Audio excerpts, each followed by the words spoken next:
Hi people, it's me, Anja. Welcome back to my channel and welcome to a newly released video.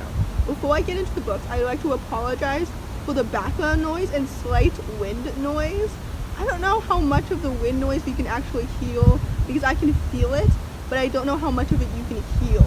You know what I mean? So, anyway, the first book I'd like to talk about is Hollowpox, written by Jessica Townsend. This book was one of my most anticipated 2020 releases, and I'm so glad I read it. For those who don't know, this is the third book in the Nevermoor series, and the Nevermoor series is a middle grade fantasy series. This book is so good. I had high expectations for this book because, like I said, it was one of my most anticipated books for the entire year. But I was not expecting this book to not only meet my expectations, but exceed them. This story is so good. Jessica Townsend really stepped up her game. The plot, the characters, the world building, this series is so good. I would say personally that I preferred Hollowpox over the first one, and the second book in this series is my least favorite by default, but so far this series is so good. The books keep getting better and better and better. I am so excited to see what will happen next in future books. I don't know exactly how many books Jessica has planned, but with this ending and this kind of cliffhanger, I am so excited to see what will happen next because I literally have no idea. She really stepped up her game. Morrigan is such a wonderful, well-faceted, is that the right word? Multifaceted character, and she's just so well written. Jessica Townsend is so underrated, and I love her. I love these books. So yeah, I'm so excited to see what will happen next in the Nevermoor series. So I rated Hollowpox 5 stars, and I highly recommend it. The next book on this list is called The Poco Inhalers. This story is a middle grade contemporary, and I ended up rating it 4 stars. It follows Candace, and during her summer, she's following clues in a letter, and she is soon wrapped up in a mystery. This story was so good. I ended up giving it 4 stars because I really like the world building. I like the action-packed, fast-paced plot.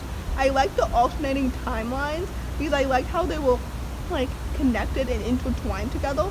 This story kind of reminded me of the Paper Girl of Paris, and honestly, I would say that I preferred this book over the Paper Girl of Paris because with the Paper Girl of Paris, from what I remember since I read that book in like April or like March or something, when I was reading that book, I preferred what was happening in the past than what was happening in the present.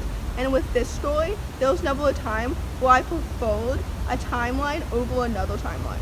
You know what I mean? Like, I enjoyed both timelines, and both timelines did a good job fueling the story, if that makes any sense. So basically, I really enjoyed the story, and I liked how it talked about like really important timely topics.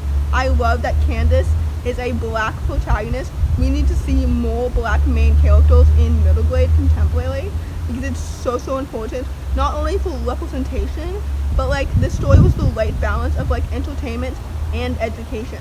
You know what I mean? So with that, like I said, I gave this book 4 stars. I think I've mentioned that several times during this review, but I just really want to reinforce that this story is so good, and with that, I highly recommend it. The next book on this list is called Skyward Win by Brandon Sanderson. For those who don't know, this story is YA science fiction, and it follows Spencer, who really wants to be a pilot, but that's hard to do when your father has a bad reputation in the community because he's known as a coward, and ever since he passed away, Spencer is not really like fully welcomed by the community because her dad has such a bad reputation, at least in the pilot community anyway. So I enjoyed this book. I liked the action-packed, fast-paced plot. I liked the world building. I liked Spencer's like ambition and drive.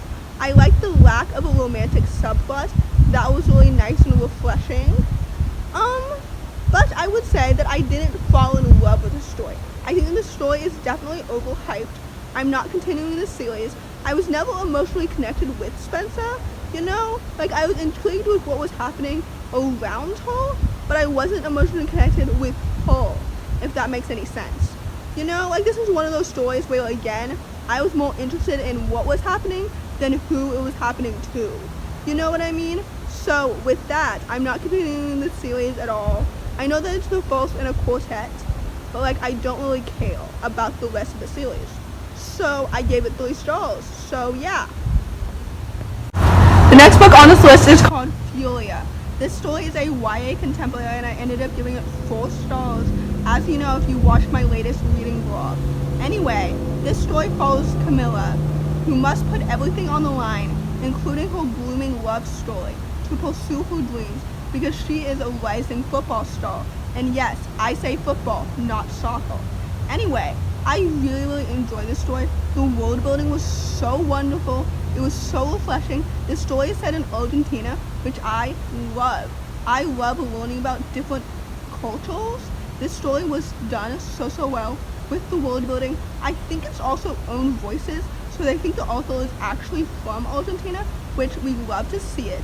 I like the plot. Camilla's determination and drive was so empowering and wonderful, and like her character development was so well done. So yeah, the plot, the world building, and the character development was so wonderful.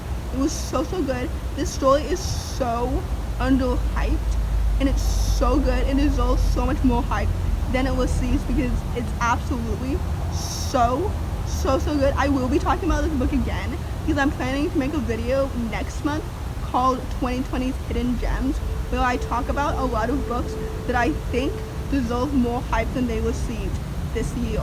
So stay tuned for that.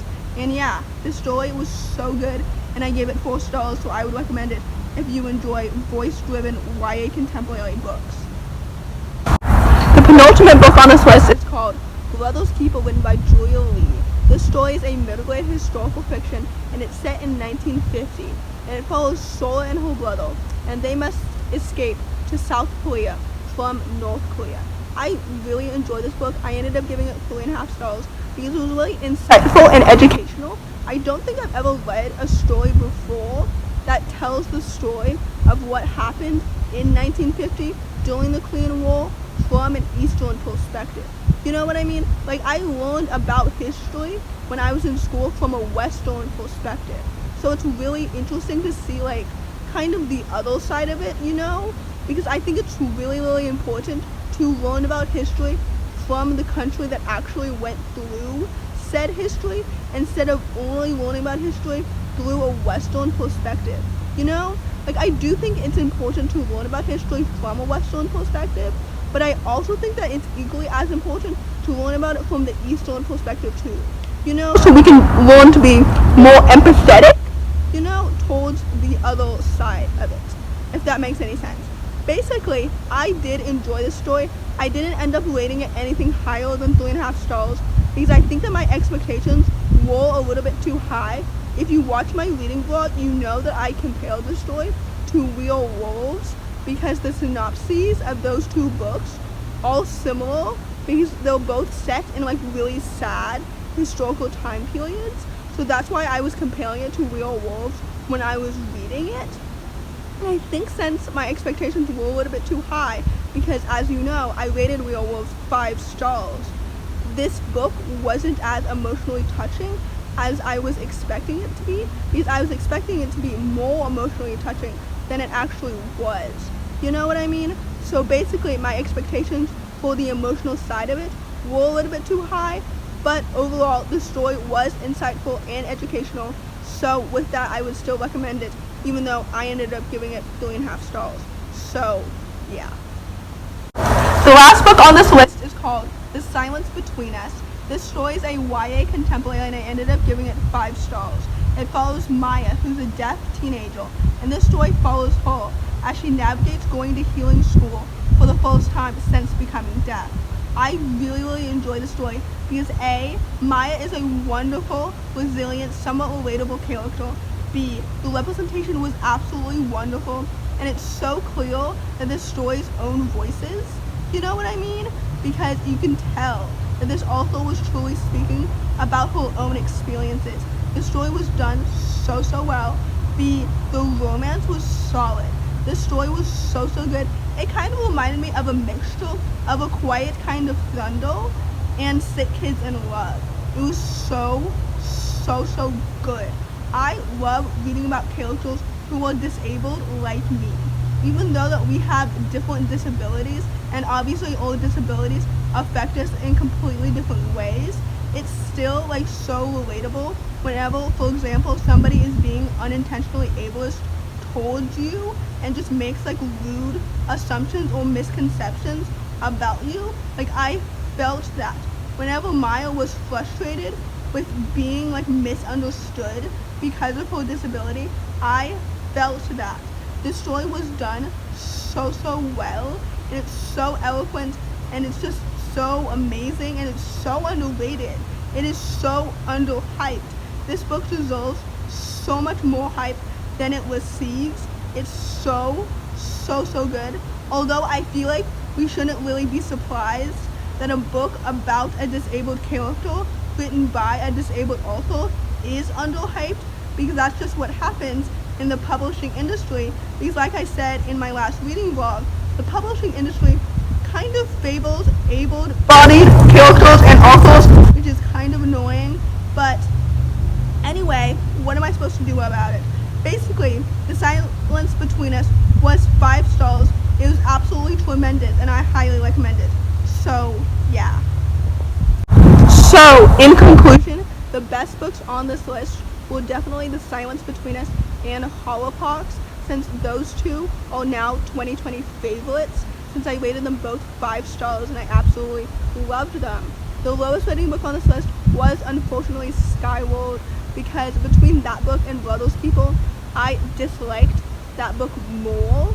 So in conclusion, I recommend all the books on this list except for Skyward. So yeah, basically, if you enjoyed this video, please don't hesitate to give it a big thumbs up. Comment down below your thoughts on any of these books. Let me know what you think. Comment down below if you enjoy this video, because I really like hearing your feedback. Thanks for watching. Subscribe to my channel if you're new, and I'll see you in my next video. Bye!